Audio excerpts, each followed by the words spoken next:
Hello guys, good morning. Welcome to my vlog. It's cooking time. Here. I'm frying the tilapia. Almost done. This one I need to steam the lady finger. This is my menu today.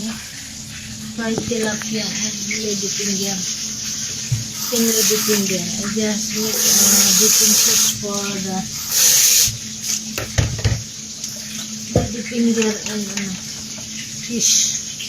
I'm gonna cut ito little onion, and I'll put vinegar and soy, and then I'm gonna dip the fish or the baby finger there. Tilapia, the fish is high in iodine, good to thyroid,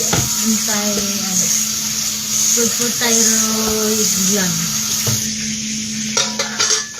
And the lady finger is good to control blood sugar and high blood, hypertension, anti-hypertension, anti-sugar, anti-diabetes. High in fiber, the lady finger. That's my menu today.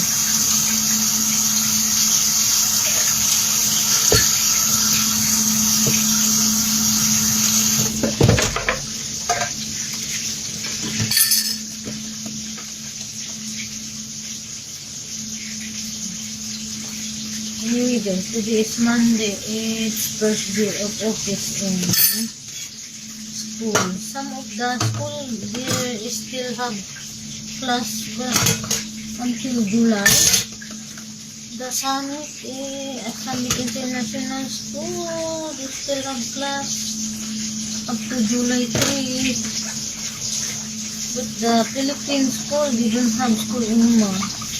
But the Philippine school will start early. I think this month of June they start their school. The summer vacation is early, but they start early too.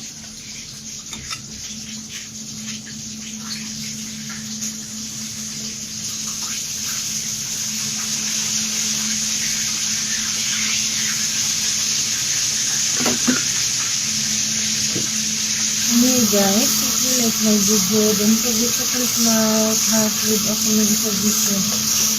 And of course, don't forget to subscribe. Thank you very much. Bye.